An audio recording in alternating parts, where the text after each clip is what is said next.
Thank you for joining us for our Faerie Tales Podcast. This is a Monster Guys podcast presentation. My name is DC McGannon, and I'm here with C. Michael McGannon. Stay tuned after the reading for a brief discussion about the topic.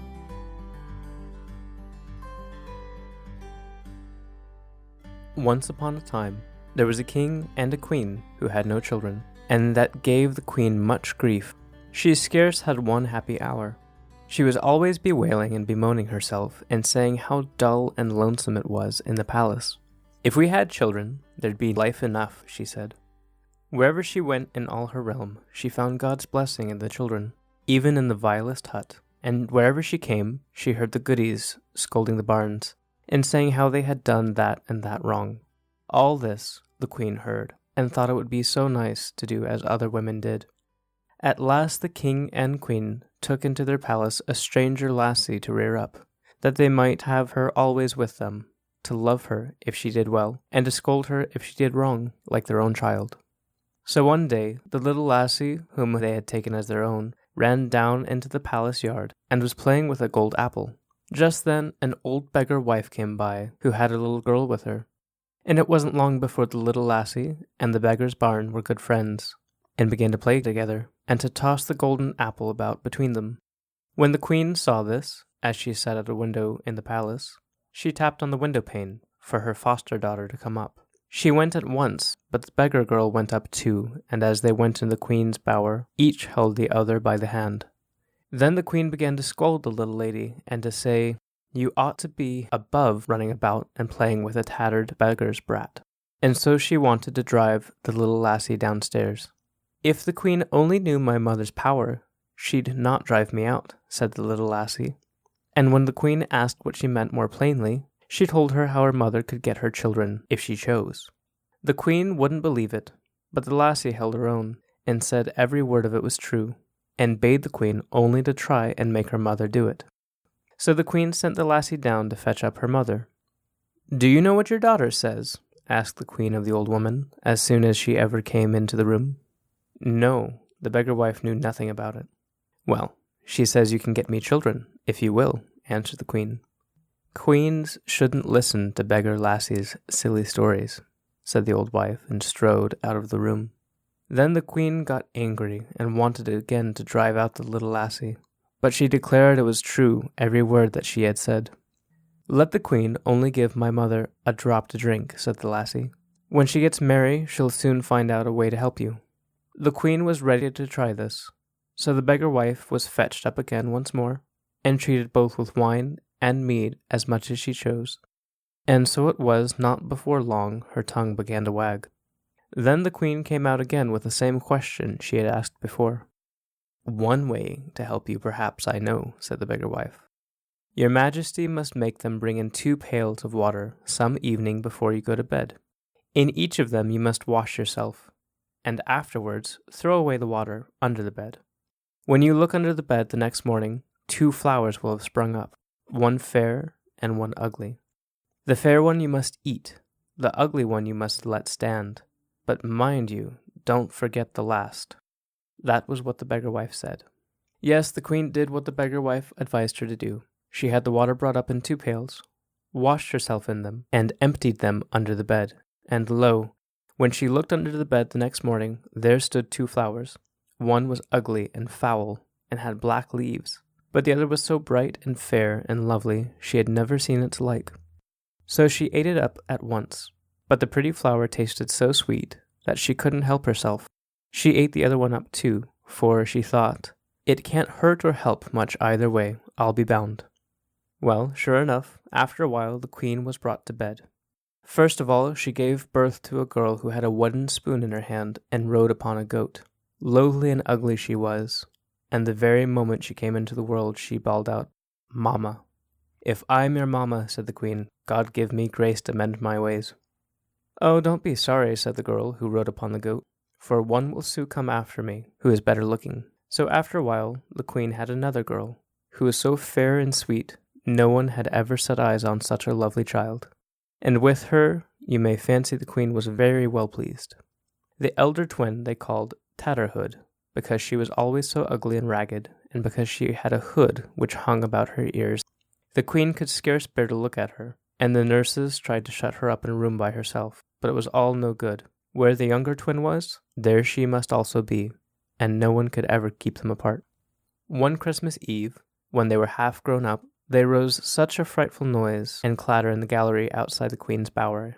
So Tatterhood asked what it was that dashed and crashed so out in the passage. "Oh," said the queen, "it isn't worth asking about."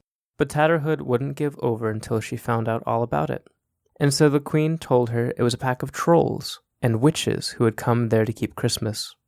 So Tatterhood said she'd go out and drive them away. And in spite of all they could say, and however much they begged and prayed her to let the trolls alone, she must and would go out to drive the witches off. But she begged the queen to keep mind, close all the doors and windows shut, so that not one of them came so much as the least bit ajar. Having said this, off she went with her wooden spoon, and began to hunt and sweep away the hags. And all this while there was such a pother in the gallery, the like of it was never heard. The whole palace creaked and groaned as if every joint and beam were going to be torn out of its place. Now how it was, I'm sure I can't tell you. But somehow or other, one door did get the least bit ajar. Then her twin sister just peeped out to see how things were going with Tatterhood, and put her head a tiny bit through the opening. But pop! Up came an old witch, and whipped off her head, and stuck a calf's head on her shoulders instead. And so the princess ran back into the room on all fours, and began to moo like a calf. When Tatterhood came back and saw her sister, she scolded them all around, and was very angry because they hadn't kept better watch, and asked them what they thought of their heedlessness now when her sister was turned into a calf. "But I'll see if I can't set her free," said Tatterhood. Then she asked the king for a ship in full trim, and well fitted with stores, but captain and sailors she wouldn't have. No, she would sail away with her sister all alone, and as there was no holding her back, at last they let her have her own way. Then Tatterhood sailed off, and steered her ship right under the land where the witches dwelt, and when she came to the landing place, she told her sister to stay quite still on board the ship, but she herself rode upon her goat up to the witch's castle. When she got there, one of the windows in the gallery was open, and there she saw her sister's head hung up on the window frame. So she leapt her goat through the window into the gallery, snapped up the head, and set off with it. After her came the witches to try and get the head again, and they flocked about her, as thick as a swarm of bees or a nest of ants. But the goat snorted and puffed and butted with its horns, and Tatterhood began to beat and bang them about with her wooden spoon, and so the pack of witches had to give it up. Tatterhood got back to her ship, took the calf's head off her sister, and put her own on again, and then she became a girl as she had been before. After that she sailed a long, long way into a strange king's realm. Now the king of that land was a widower, and had only one son. So when he saw the strange sail, he sent messengers down to the strand to find out whence it came, and who owned it. But when the king's men came down there, they saw never a living soul on board but Tatterhood, and there she was riding round and round the deck on her goat at full speed, till her elf locks streamed again in the wind. The folk from the palace were all amazed at this sight, and asked were there not more on board. Yes, there were. She had a sister with her, said Tatterhood. Her too they wanted to see, but Tatterhood said no. No one shall see her, unless the king comes himself, she said. And so she began to gallop about on her goat, until the deck thundered again. So when the servants got back to the palace, they told what they had seen and heard down at the ship. The king was setting out at once, that he might see the lassie that rode on the goat. When he got down, Tatterhood led out her sister, and she was so fair and gentle the king fell over head and ears in love with her as he stood. He brought them both back with him to the palace, and wanted to have the sister for his queen, but Tatterhood said no. The king couldn't have her in any way unless the king's son chose to have Tatterhood. That, you may fancy, the prince was very loath to do, such an ugly hussy as Tatterhood was. But at last the king and all the others in the palace talked him over, and he yielded, giving his word to take her for his queen. But it went sore against the grain, and he was a doleful man. Now they set about the wedding, both with brewing and baking, and when all was ready, they were to go to the church. But the prince thought it was the weariest churching he had ever had in all of his life. First the king drove on with his bride, and she was so lovely and so grand, all the people stopped to look after her all along the road, and they stared at her till she was out of sight. After them came the prince on horseback by the side of Tatterhood, who trotted along on her goat with her wooden spoon in her fist. And to look at him, it was more like going to a burial than a wedding, and that his own. So sorrowful he seemed, and with never a word to say. "Why don't you talk?" asked Tatterhood, when they had ridden a bit. "Why, what should I talk about?" answered the prince. "Well, you might at least ask me why I ride upon this ugly goat," said Tatterhood. "And why do you ride on that ugly goat?" asked the prince. "Is it an ugly goat?" "Why, it's the grandest horse a bride ever rode on," answered Tatterhood. And in a trice, the goat became a horse, and that the finest horse the prince had ever seen. Then they rode on again a bit, but the prince was just as woeful as before and couldn't get a word out. So Tatterhood asked him again why he didn't talk, and when the prince answered he didn't know what to talk about, she said, "You can at least ask me why I ride with this ugly spoon in my fist." "Why do you ride with that ugly spoon?" asked the prince. "Is it an ugly spoon?" "Why, it's the loveliest silver wand a bride ever bore," said Tatterhood. And in a trice it became a silver wand, so dazzling bright the sunbeams glistened from it. So they rode on another bit, but the prince was just as sorrowful, and said never a word. In a little while Tatterhood asked him again why he didn't talk, and bade him ask why she wore that ugly grey hood on her head. "And why do you wear that ugly grey hood on your head?" asked the prince. "Is it an ugly hood? Why, it's the brightest golden crown a bride ever wore," and it became a crown on the spot. Now they rode on a long while again, and the prince was so woeful that he sat without sound or speech, just as before. So finally his bride asked him again why he didn't talk, and bade him ask now why her face was so ugly and ashen grey. "Ah," said the prince, "why is your face so ugly and ashen grey?" "I? Ugly?" asked the bride. "You think my sister is pretty, but I am 10 times prettier."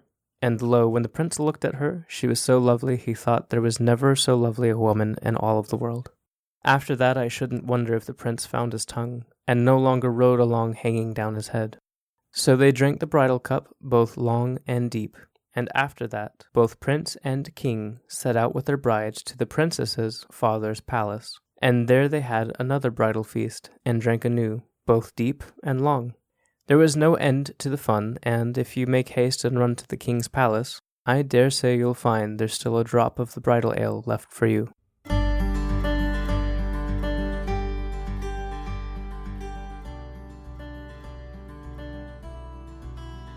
I absolutely love the classic fairy tale charm of this story. The fairy tale charm and the bizarre classic imagery as well is just very fantastic and very fun to work with. Welcome back to our Faerie Tale Podcast.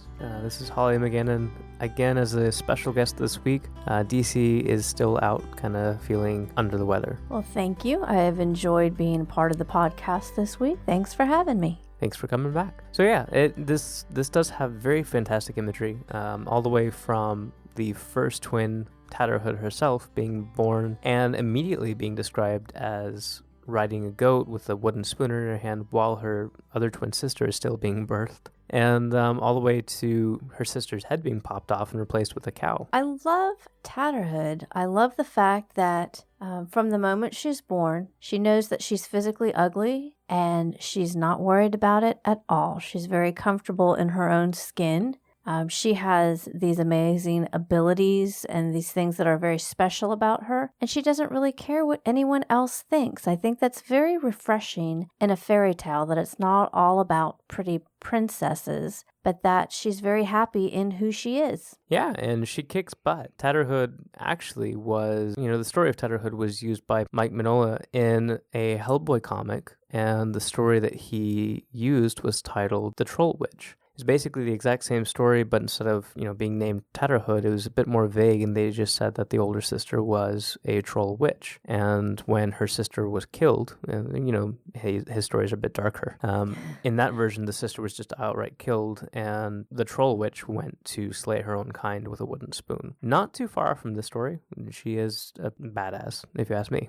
Yes, I love her weapon of choice. I think it's awesome that she can take a very handy kitchen kitchen utensil, something as innocent as a wooden spoon, and be able to bring the beat with it. Yeah, on a pack of trolls and witches, no less. Which I should like to point out, this is actually a story from Norway. It's notable that in Scandinavian mythology, witches, I should say that the other way around, trolls, female trolls, were often thought of as witches. So when you read the story in English, you're thinking probably out there that you have a bunch of big burly trolls and then, some old hags scattered amongst them. They're actually kind of the same thing in this story, which is hilarious to me, that you have this ugly troll hag that pops up and, yanks the head off of the pretty princess and puts a cow head on there. So it's even funnier when you think about the imagery that they must have had back then. Or I don't know, maybe theirs was dark and brooding imagery. I don't know what to make of this story sometimes. I like the version that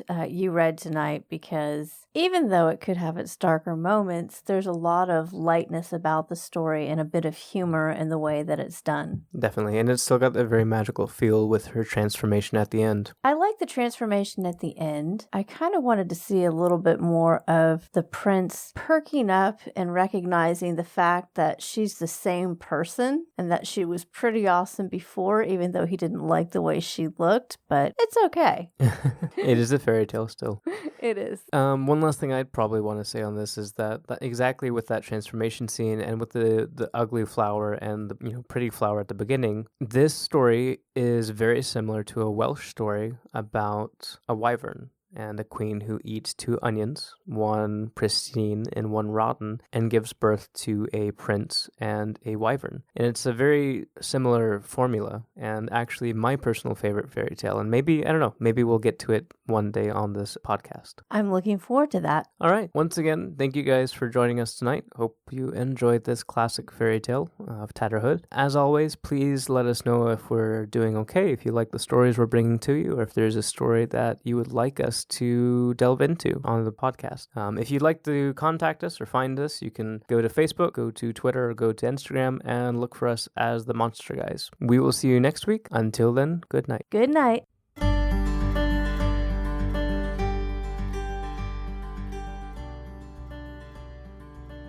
Yes, I love her weapon of choice. I think it's awesome that she can take a very handy kitchen utensil, something as innocent as a wooden spoon, and be able to bring the beat with it. What is he Bring the beat. Okay, we are going to fix that now. No, I think it should be made into a t-shirt. I think we need to leave it. Bring the beat. Yes, Tatterhood is good at bringing the beat, as you say.